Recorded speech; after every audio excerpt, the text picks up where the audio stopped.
Hello everyone, the commerce professor में आपका स्वागत है। आज से हम स्टार्ट कर रहे हैं न्यू सब्जेक्ट जिसका नाम है ऑर्गेनाइजेशनल बिहेवियर। आज हम इसका इंट्रो पार्ट करेंगे जिसमें हम पढ़ेंगे ओबी का मीनिंग, इसके फीचर्स और नेचर एंड की कंपोनेंट्स ऑफ ऑर्गेनाइजेशनल बिहेवियर, जिसे हम डिटर्मिनेंट्स ऑफ ओबी भी कहते हैं। एंड लास्ट में हम ये भी देखेंगे कि मैनेजमेंट और ऑर्गेनाइजेशनल बिहेवियर में क्या फर्क है। तो आइए बिना किसी देरी के वीडियो को शुरू करते हैं। और एक और बात, ऑर्गेनाइजेशनल बिहेवियर को ही ओबी कहते हैं। तो अगर मैं ओबी ओबी कहूँ तो आप कंफ्यूज मत होना कि ये ओबी ओबी क्या कह रहे हैं। ओबी की फुल फॉर्म है ऑर्गेनाइजेशनल बिहेवियर। तो आइए अब पढ़ना शुरू करते हैं। तो सबसे पहले हम समझते हैं कि ऑर्गेनाइजेशनल बिहेवियर होता क्या है। ऑर्गेनाइजेशनल बिहेवियर यानी ओबी दो शब्दों से मिलकर बना है, ऑर्गेनाइजेशन प्लस बिहेवियर। ऑर्गेनाइजेशन का मतलब है जहां दो या दो से ज्यादा लोग मिलकर किसी कॉमन गोल को अचीव करने के लिए काम करते हैं, जबकि बिहेवियर का मतलब है एक व्यक्ति या ग्रुप के एक्शंस और reactions towards their activities. In simple language हम कह सकते हैं कि ओबी का मतलब है ऑर्गेनाइजेशन के अंदर लोग कैसे काम करते हैं और उनका व्यवहार कैसे प्रोडक्टिविटी को अफेक्ट करता है। फ्रेड लूथन्स कहते हैं बिहेवियर को स्टडी करने का पर्पस है अंडरस्टैंड करना, प्रिडिक्ट करना और कंट्रोल करना ह्यूमन बिहेवियर को इन ऑर्गेनाइजेशंस। अब एक क्वेश्चन अराइज होता है कि क्यों जरूरी है ऑर्गेनाइजेशनल बिहेवियर को स्टडी करना। अगर हम समझ ले कि एक इंसान या ग्रुप ऑर्गेनाइजेशन में किसी पर्टिकुलर वे में क्यों काम करता है, तो हम उनका बिहेवियर इंप्रूव करने के लिए इफेक्टिव टेक्निक्स डेवलप कर सकते हैं। जैसे अगर एक एम्प्लॉय का मोटिवेशन कम है तो ओबी के टूल से हम उसके परफॉर्मेंस को एनहेंस कर सकते हैं। सो हम कह सकते हैं कि ओबी एक सिस्टमेटिक स्टडी है ह्यूमन बिहेवियर की इन द ऑर्गेनाइजेशन, ताकि ऑर्गेनाइजेशनल इफेक्टिवनेस इंप्रूव हो सके। अब हम पढ़ते हैं फीचर्स ऑफ ऑर्गेनाइजेशनल बिहेवियर। तो सबसे पहला फीचर है OB is A systematic study. OB एक ऐसी स्टडी है जो प्रॉपरली प्लान्ड और ऑर्गेनाइज्ड वे में की जाती है। इसमें सिर्फ अंदाजा नहीं लगाया जाता बल्कि फैक्ट्स और डाटा को स्टडी किया जाता है। जैसे कि मान लो एक एम्प्लॉय काम करते हुए डिमोटिवेटेड लग रहा है, तो अगर हम सिर्फ गैस करें तो बोलेंगे कि शायद उसका पर्सनल इशू होगा या काम पसंद नहीं आ रहा होगा। पर अगर हम सिस्टमेटिकली स्टडी करें तो पता चलेगा या तो वर्कलोड ज्यादा है या उसको एप्रिसिएशन नहीं मिल रहा। तो इससे क्या रिजल्ट आएगा, हमें एम्प्लॉय की प्रॉब्लम का पता लगेगा और हम उस प्रॉब्लम का एग्जैक्ट सॉल्यूशन फाइंड आउट कर सकेंगे, जिससे प्रोडक्टिविटी इंप्रूव होगी। उसके बाद आता है subject matter of OB. OB individuals, groups और ऑर्गेनाइजेशन के स्ट्रक्चर को स्टडी करता है। इसका फोकस होता है समझना कि लोग और एनवायरनमेंट के बीच कैसा कनेक्शन है। जैसे कि मान लो एक कंपनी में नए रूल्स लगाए गए हैं, अब ओबी ये स्टडी करेगा कि क्या नए रूल्स का एम्प्लॉयज के काम पर पॉजिटिव या नेगेटिव इम्पैक्ट हो रहा है, क्या एनवायरनमेंट फ्रेंडली है या स्ट्रेसफुल बन गया है। ओबी हमें बताता है कि किस सिचुएशन में लोग कैसे रिएक्ट करते हैं और उनका बिहेवियर एनवायरनमेंट से कितना अफेक्टेड होता है। उसके बाद आता है ओबीजे एप्लीकेशन ओरिएंटेड। ओबी के टूल्स और टेक्निक्स का रियल लाइफ में यूज करके प्रॉब्लम सोल्व की जाती है और ऑर्गेनाइजेशन की एफिशिएंसी बढ़ाई जाती है। जैसे कि अगर एक फैक्ट्री के वर्कर की प्रोडक्टिविटी लो है तो ओबी से समझ आएगा कि उसको मोटिवेशन के लिए रिवॉर्ड सिस्टम या ट्रेनिंग की जरूरत है। प्रैक्टिकल सोल्यूशंस अप्लाई करके परफॉर्मेंस इंप्रूव होती है। उसके बाद आता है ओबीजे परफॉर्मेंस ओरिएंटेड। ओबी का मेन गोल है एम्प्लॉय की परफॉर्मेंस और ऑर्गेनाइजेशन की ओवरऑल प्रोडक्टिविटी को इम्प्रूव करना। जैसे कि अगर एक सेल्स टीम मेंबर का टारगेट अचीव नहीं हो रहा तो ओबी स्टडी करके पता करेगा कि क्या ट्रेनिंग का लैक है, क्या वर्किंग एनवायरनमेंट सपोर्टिव नहीं है, कि क्या इंसेंटिव्स काम कर रहे हैं। इन इश्यूज को सोल्व करके परफॉर्मेंस को इम्प्रूव किया जा सकता है। उसके बाद आता है ओबीजे मल्टीडिसिप्लिनरी। ऑर्गेनाइजेशनल बिहेवियर अलग अलग फील्ड से नॉलेज लेता है, जैसे साइकोलॉजी, सोशियोलॉजी, एंथ्रोपोलॉजी और पॉलिटिकल साइंस। साइकोलॉजी का मतलब होता है ह्यूमन माइंड, सोशियोलॉजी का मतलब होता है सोसाइटी में लोगों का बिहेवियर, एंथ्रोपोलॉजी का मतलब होता है कल्चरल का इम्पैक्ट और पॉलिटिकल साइंस का मतलब होता है पॉलिसीज और रूल्स का इफेक्ट। मान लो एक ऑर्गेनाइजेशन में कन्फ्लिक्ट हो रहा है तो वो भी साइकोलॉजी का यूज करेगा समझने के लिए कि लोग इमोशनल लेवल पर क्या फील कर रहे हैं, और सोशियोलॉजी का यूज करेगा देखने के लिए कि ग्रुप डायनामिक्स मतलब टीम वर्क कैसा है। वो भी एक वाइडर सब्जेक्ट है जो अलग अलग एरियाज का कॉम्बिनेशन है ताकि प्रॉब्लम्स का डीप अंडरस्टैंडिंग मिल सके। उसके बाद आता है OB is a way of thinking. OB एक माइंडसेट या अप्रोच है जो इंडिविजुअल्स, ग्रुप्स और ऑर्गेनाइजेशंस के बिहेवियर को लॉजिकली समझने पर फोकस करता है।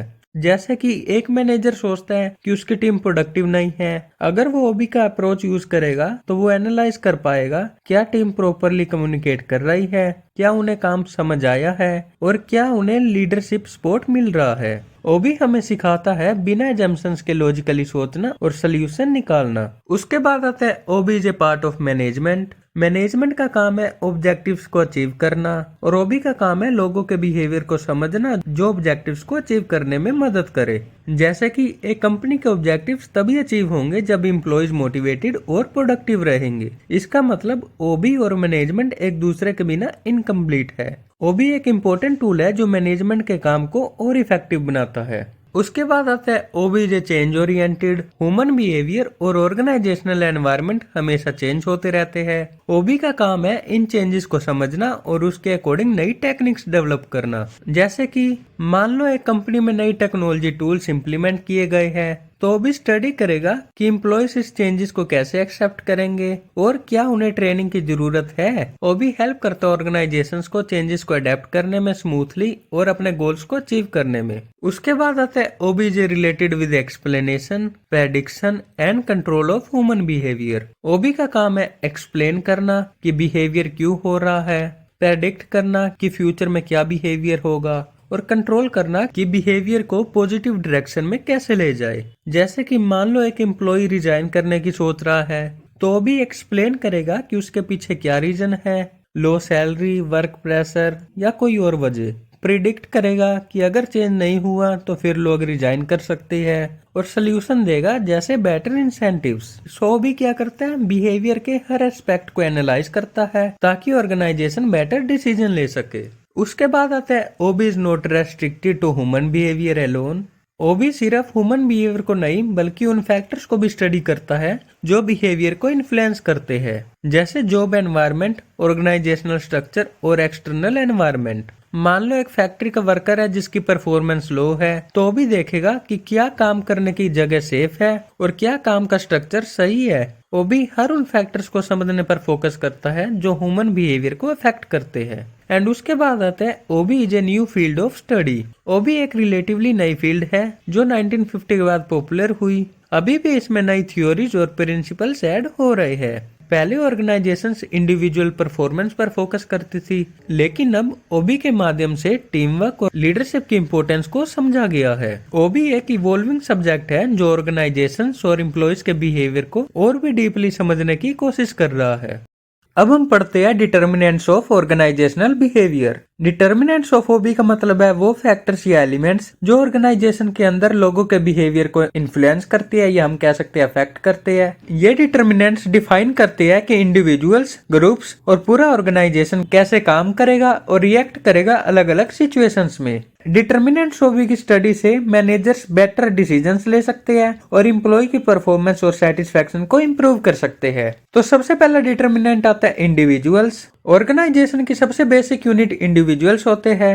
हर एम्प्लॉय की अपनी यूनिक पर्सनैलिटी, वैल्यूज, एटीट्यूड और परसेप्शन होती है जो उनके बिहेवियर को शेप करती है। फॉर एग्जाम्पल, अगर एक एम्प्लॉय इंट्रोवर्ट है, मतलब कि शर्मीला है, ज्यादा किसी से बात करता नहीं, तो वो सोलो प्रोजेक्ट्स में अच्छा परफॉर्म करेगा लेकिन ग्रुप डिसीजंस में अनकंफर्टेबल हो सकता है। इंडिविजुअल डिफरेंसेस ऑर्गेनाइजेशन के ओवरऑल परफॉर्मेंस को डायरेक्टली इफेक्ट करती है। मैनेजर्स को यह समझना होता है कि हर एम्प्लॉय की नीड्स और स्ट्रेंथ अलग होती है। उसके बाद आता है ग्रुप। ऑर्गेनाइजेशंस में इंडिविजुअल अक्सर ग्रुप्स में काम करते हैं। ये ग्रुप्स का बिहेवियर, टीम डायनेमिक और लीडरशिप का इन्फ्लुएंस एम्प्लॉय के बिहेवियर पर पड़ता है। जैसे कि एक स्ट्रॉन्ग टीम लीडर के होने पर ग्रुप के मेंबर ज्यादा मोटिवेटेड और प्रोडक्टिव होते हैं, लेकिन अगर ग्रुप में कन्फ्लिक्ट हो तो परफॉर्मेंस गिर जाती है। तो ग्रुप डायनेमिक्स, कम्युनिकेशन पैटर्न्स और टीम वर्क ऑर्गेनाइजेशन की सक्सेस में बहुत बड़ा रोल प्ले करता है। उसके बाद आता है ऑर्गेनाइजेशन। ऑर्गेनाइजेशन का स्ट्रक्चर, कल्चर और पॉलिसीज भी इंडिविजुअल्स और ग्रुप्स के बिहेवियर को डिफाइन करती है। अगर एक ऑर्गेनाइजेशन का कल्चर सपोर्टिव और फ्लेक्सिबल है तो एम्प्लॉयज ज्यादा क्रिएटिव और प्रोडक्टिव होते हैं, लेकिन जहाँ पे स्ट्रिक्ट रूल्स होते हैं वहाँ पे क्रिएटिविटी दब जाती है। एक पॉजिटिव ऑर्गेनाइजेशनल कल्चर एम्प्लॉयज की सेटिस्फैक्शन और रिटेंशन रेट बढ़ा देता है। उसके बाद आता है एनवायरनमेंट। ऑर्गेनाइजेशन के बाहर के फैक्टर्स जैसे market competition, economic conditions, government regulations और सोशल ट्रेंड्स भी ऑर्गेनाइजेशन के बिहेवियर को इन्फ्लुएंस करता है। अगर एक मार्केट में रिसेशन हो रहा है तो एम्प्लॉयज जॉब इनसिक्योरिटी फील करते हैं, जो उनके परफॉर्मेंस को इफेक्ट करता है। एक्सटर्नल एनवायरनमेंट के चेंजेस से अडेप्ट करना ऑर्गेनाइजेशन के लिए जरूरी होता है।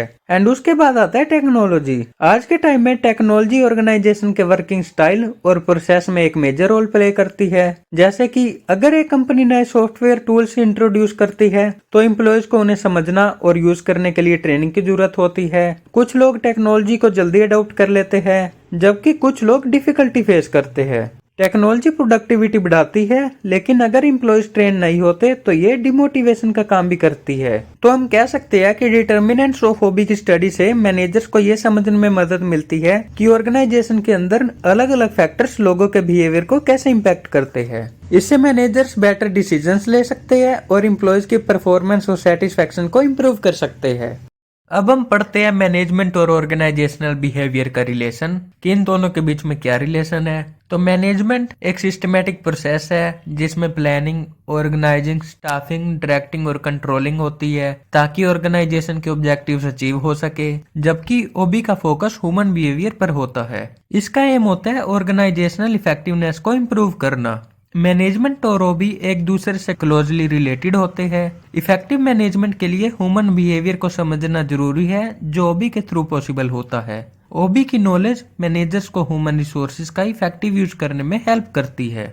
सो इन सिंपल लैंग्वेज हम कह सकते हैं कि मैनेजमेंट एक प्रोसेस है जो ऑर्गेनाइजेशन के गोल्स को अचीव करने के लिए प्लानिंग, ऑर्गेनाइजिंग, स्टाफिंग, डायरेक्टिंग और कंट्रोलिंग करता है, जबकि ऑर्गेनाइजेशनल बिहेवियर एक स्टडी है जो इंडिविजुअल्स और ग्रुप्स के बिहेवियर को समझने और इम्प्रूव करने पर फोकस करती है।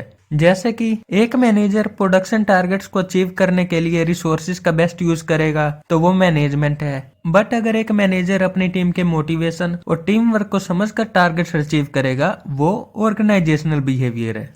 तो ये था हमारा आज का टॉपिक। आई होप आपको ये वीडियो यूजफुल लगी होगी। अगर आपको ये वीडियो यूजफुल लगी तो इस वीडियो को लाइक करना मत भूलिएगा, अपने दोस्तों के साथ शेयर कीजिएगा, कमेंट में अपना फीडबैक बताइएगा। और अगर आप कॉमर्स बैकग्राउंड से है और ऐसी और वीडियोस देखना चाहते हैं तो इस चैनल को सब्सक्राइब करना मत भूलिएगा। आने वाले टाइम में आपके लिए बहुत सारे टॉपिक्स पे बहुत सारी वीडियोज आने वाली है। जल्द मिलेंगे किसी नई वीडियो के साथ, तब तक के लिए थैंक यू।